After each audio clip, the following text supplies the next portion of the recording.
When the power goes out, you've got about 4 hours before the food in your fridge starts to turn. A full fridge can easily hold a couple $100 of groceries. All of it spoiling for free while you wait in the dark. Most people find that out the hard way, standing in a dark kitchen, wondering if the milk's still good. Here's what I want you to know before that happens to you. The car sitting in your driveway right now can keep that fridge running. Keep your phone charged. Keep a medical machine running through the night. For a lot less than a generator costs. But there are 2 ways people try this that can genuinely hurt somebody. And almost nobody selling you the equipment tells you which 2. I'm going to show you the whole thing today, what it actually takes, and the 2 rules that keep it safe. Stay for those 2 rules. They matter more than the trick itself. Here's why this catches people off guard. The power goes out. Maybe a storm. Maybe just an old grid on a hot day. At first, it feels like nothing. You light some candles. You wait. Then 6 hours pass. Then 12. Everything in your fridge and freezer is now a math problem. Meat, milk, whatever you just bought for the week. Throw it all out, and you've lost real money. $100, $200, gone, for no reason except nobody told you what to do. Think about the last time you filled a cart at the grocery store. Now picture setting that whole bag on the curb, still full, still sealed. That's what a long outage does to a fridge nobody backed up. Your phone dies next. And your phone isn't just a phone anymore. It's how you find out when the power's coming back. It's how you call somebody if things get worse. It's your flashlight once it's dead. And for some of you, this isn't an inconvenience. It's dangerous. A CPAP machine, a medical device that needs to run all night. Those don't pause for a storm. There's a quieter cost too, one that doesn't show up on a receipt. Kids scared of the dark. A house that's too hot or too cold to sleep in. Everyone crowded around one flashlight, waiting. That's not a dramatic emergency most of the time. It's just uncomfortable for hours when it didn't have to be. And here's the part that makes it worse. You often don't know when it's coming back. Could be 20 minutes. Could be 2 days. The power company's estimate on a bad night is often just a guess. So you're not just dealing with the outage. You're dealing with not knowing how long to prepare for. Now, the answer everybody assumes is by a generator. A real standby generator, the kind wired into your house, runs into the thousands of dollars installed. That's not a fix. That's a purchase most people can't make on a Tuesday when the lights just went out. Even a portable gas generator, the kind you'd will out and start by hand, still costs several $100s new. And it's one more machine sitting in your garage doing nothing, 360 days a year. Here's the part that should annoy you a little. You already own a generator. It's parked outside. It has a full tank of gas in it right now. Nobody tells you that, because nobody's selling you your own car. I've been fixing things around a house for longer than I've had gray in this beard. And the truth is, this isn't a new trick. It's an old one that got forgotten. Before every house had central air and a generator waiting in the garage, people used what they had. And what they had, most of the time, was a car, an engine, a battery. I've done it this way more times than I can count. Storm knocks the power out. I walk to the driveway, not the hardware store. It's not fancy. It's not new. It's just the thing people did before they forgot they could. Our grandparents didn't have a name for this. It was just common sense. You used the biggest battery on the property to run the thing that mattered most.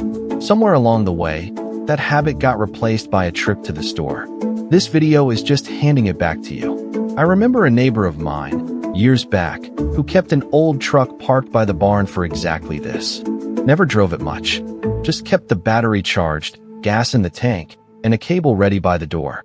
Nobody thought it was strange. It was just how you handled a bad week without asking anyone else for help. You don't need an old truck kept just for this. The car you already drive to work every day does the exact same job. That's the part people forget, and the part that makes this the forgotten fix instead of a new one. The only piece you're missing is one part: a power inverter. Here's the plain version of what that word means. Your car's battery makes a kind of electricity your house doesn't use. An inverter is the box that turns car electricity into house electricity. That's it. That's the whole trick. One box, sitting between your battery and a lamp. This one right here is built exactly for this. Ampeak, 1000 watts, tested and certified, and the listing says it plainly. For hurricanes, for power outages. Products like it run anywhere from around $30 for a small one, up toward $100 or more for a serious one. I won't quote you one exact price. Prices move every week, and I'm not going to pretend I know today's. But compare that to a thousands of dollars standby generator. You can see why this is the forgotten fix. Alright, let's actually do this. Step by step. First, before you buy anything, you need one number. How many watts does what you want to run actually need? Your fridge is the big one, so let's start there. A typical refrigerator uses 300 to 800 watts. That's about 3 to 6 amps, at the same 120 volts your wall outlets already use. Think of watts like a bucket size. 300 watts is a small bucket. 800 is a big one. You need an inverter with a bucket at least as big as what you're pouring into it. So for a fridge alone, you want an inverter rated at least 1,000 watts. That gives you room for the fridge, plus a lamp, plus a phone charger, without maxing it out. A phone charger is tiny, maybe 10 watts. A lamp with an LED bulb, another 10 or 15. A CPAP machine usually runs somewhere in the 30 to 60 watt range. Check the label on your own machine. They're not all identical. Add those up next to the fridge, and a 1,000 watt inverter still has room to spare. Second, look for a few specific features on the box before you buy. A model with built-in protections is worth the little bit extra. The good ones list this plainly. Protection against overloading. Protection against a short circuit. Protection against getting the cables backward. Those aren't luxury extras. Those are the difference between a small mistake and a burned-out inverter. You'll also see the words pure sine wave on some boxes and modified sine wave on others. Here's the plain version. A modified sine wave inverter makes rougher electricity. It's perfectly fine for a lamp, a fan, most phone chargers, things that don't much care how clean the power is. A pure sine wave inverter makes smoother electricity, closer to what comes out of your wall at home. If you're running a CPAP machine, sensitive medical equipment, or expensive electronics, spend the extra money and get pure sine wave. It's cheap insurance for the one device you actually can't afford to damage. Third step, where you park matters as much as what you buy. This is the first of the 2 rules I promised you at the start. Write it down if you need to. Never run this with the car inside a garage. Not even with the door open. The CDC is blunt about this, and I'm going to be just as blunt. A running engine makes carbon monoxide. That's a gas with no smell and no color, and it kills people in their sleep. Their own guidance is specific. A generator, and that includes your car acting like one, needs to run outside. More than 20 feet from your home, your doors, and your windows. So park in the open driveway. Not the garage, even with the door up. Not tucked against the side of the house under a window. Out in the open, where the air moves. That's non-negotiable. I don't care how good the trick is otherwise. Fourth step, connecting the inverter. Smaller inverters, the kind under maybe 400 watts, can often just plug into your car's cigarette lighter outlet. Simple as that. But once you're up around 1,000 watts, like we need for a fridge, that little outlet isn't built for the load. You connect straight to the battery instead. Red cable to positive, black cable to negative. The inverter usually comes with the exact cables for this, clamps and all. Take your time here. Match the colors. Positive to positive, negative to negative, every time. Turn the inverter on only after it's connected. Most have a simple switch and a light that tells you it's working. If the light doesn't come on, check your connections before you assume the inverter itself is broken. 9 times out of 10, it's a loose clamp, not a bad box. Fifth step, getting the power into your house. Run a heavy-duty outdoor extension cord from the inverter through a cracked window or door, straight to the appliance you're powering. Use a real outdoor-rated cord, the thick kind, not a thin one meant for a desk lamp.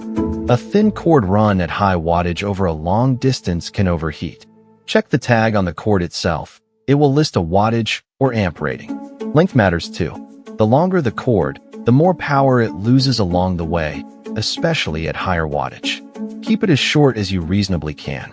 Park as close to the window or door you're running the cord through as your driveway allows, rather than the far end of a long driveway. Plug the fridge directly into that cord. Plug your lamp directly into that cord. One device, one cord, whenever you can. And now, the second rule. The one that matters even more than the first. Never, Under any circumstances, plug this inverter into a wall outlet to try to power your whole house at once. That's called backfeeding, and it is genuinely dangerous. Not just against the rules. Safe Electricity, the safety group, explains exactly why. When you push power backward into your home's wiring, some of that power can travel back out onto the utility lines outside.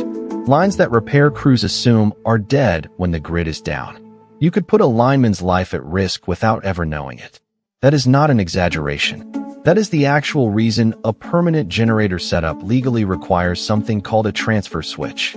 It's a device that keeps your power and the utility's power from ever touching at the same time. So keep it simple and keep it safe. This method never touches your breaker panel. Ever. One cord, one appliance, straight from the inverter. That's the whole rule. If a fix like this, the real mechanism, not just the headline, is useful to you, consider subscribing. It means the next one finds you before you need it, instead of after the power's already out.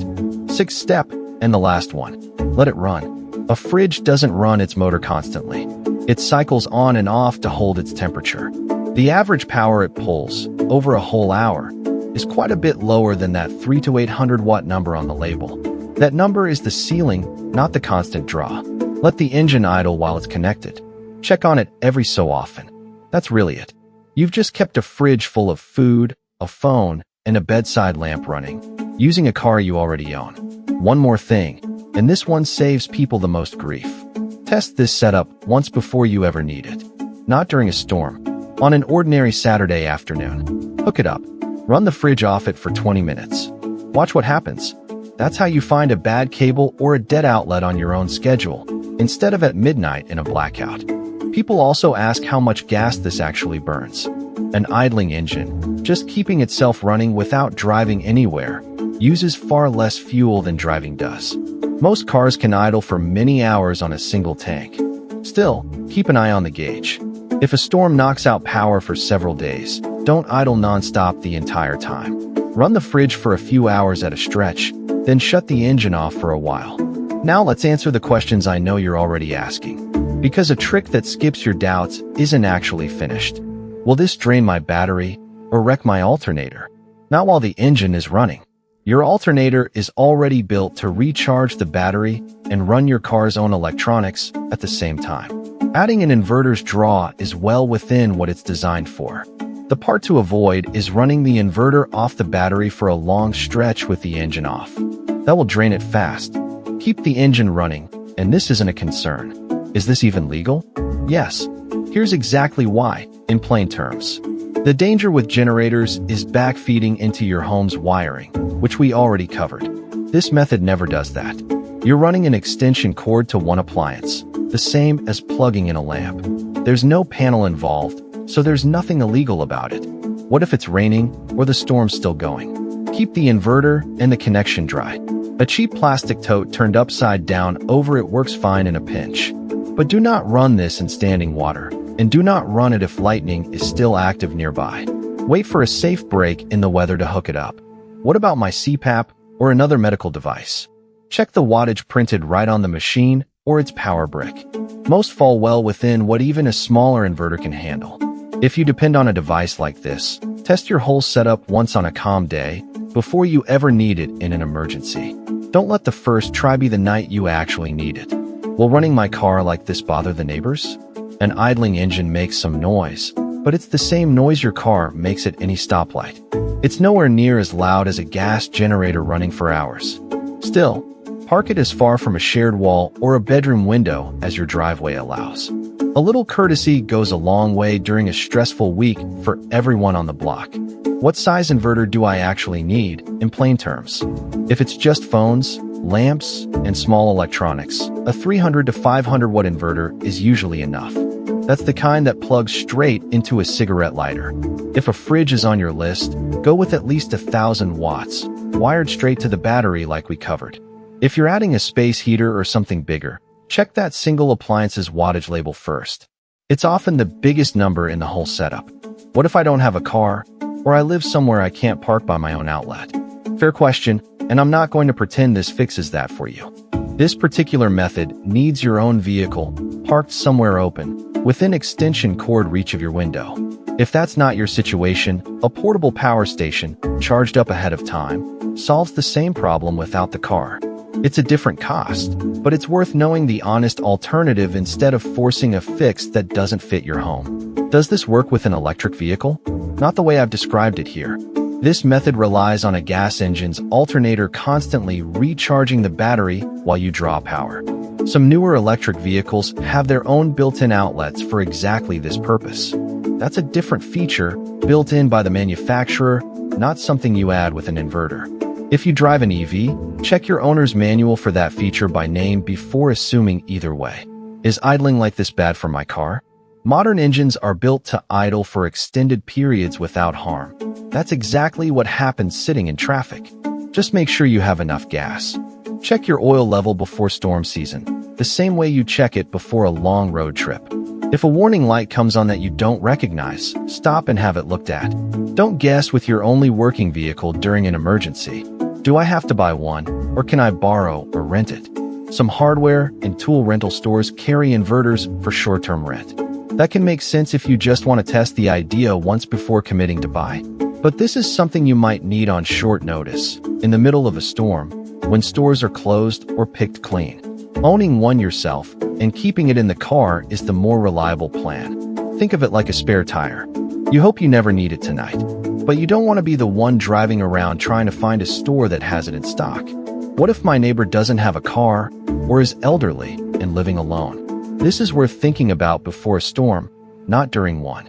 A single inverter and a long enough cord can reach from your car to a neighbor's window just as easily as your own. Checking on the people near you is exactly the kind of old-fashioned habit this whole video is about, especially anyone older or anyone on a medical device. Let's talk about how this changes depending on your situation, because your house isn't my house. If you're in a small apartment with off-street parking nearby, the same idea can work. Run the cord through a cracked window to your car in the lot, if your building allows it. Check your lease first. Some don't allow cords run to common areas, and it's worth knowing that before a storm, not during one. If you've got a bigger household, more people, more must-run devices, don't try to stretch one inverter across everything. Prioritize. Fridge first, then whatever medical devices matter most. Then phones. A second, smaller inverter for a second vehicle is often smarter than one huge inverter trying to do it all. If your household has two vehicles, that's actually an advantage. Run the fridge off one car's inverter and rotate the second car in later once the first one needs a break. That way neither engine has to idle for the entire outage by itself. If the outage runs multiple days, not hours, rotate. Run the fridge for a few hours to bring the temperature back down. Then switch the cord to charge everyone's phones for a while. You don't need everything on at once. You need the important things on in turns. It helps to actually write the rotation down on a notepad stuck to the fridge. Fridge, 7 to 9 in the morning. Phones charging through the afternoon. Fridge again before bed. It sounds like overkill until the third day of an outage, when you're tired and it's easy to forget what you already ran and for how long. In winter, this same setup can run a small space heater in one room instead of a fridge. Use that swap if the cold is the bigger danger that day. Just remember, heaters draw a lot more power than a fridge does. Check its wattage label before you assume your inverter can handle it. And if you're further out, rural, where the power can be out for days instead of hours, this is worth practicing once. Do it before you ever need it for real. Time yourself. Learn where your own cables are. The middle of an actual emergency is the worst possible time to be reading instructions for the first time. So here's what actually matters, if you remember nothing else. The generator you need might already be parked outside. A power inverter, connected the right way, can keep your fridge, your phone, and the things you truly depend on running through most outages. But two rules aren't optional. Never run it inside a garage, even with the door open. Carbon monoxide doesn't care how careful you think you're being. And never plug it into your wall to power the whole house. One appliance, one cord, straight from the inverter. Every time. Everything else follows from those two rules. The fridge running quietly through a storm. The lamp still on. The phone still charged. That's the old way. Still works. If this is the kind of fix you want more of, the real mechanism, not just the headline, subscribe. That's the whole channel. And if you've kept your own house running through an outage before, tell me how, down in the comments. Somebody reading it might need exactly your answer next week.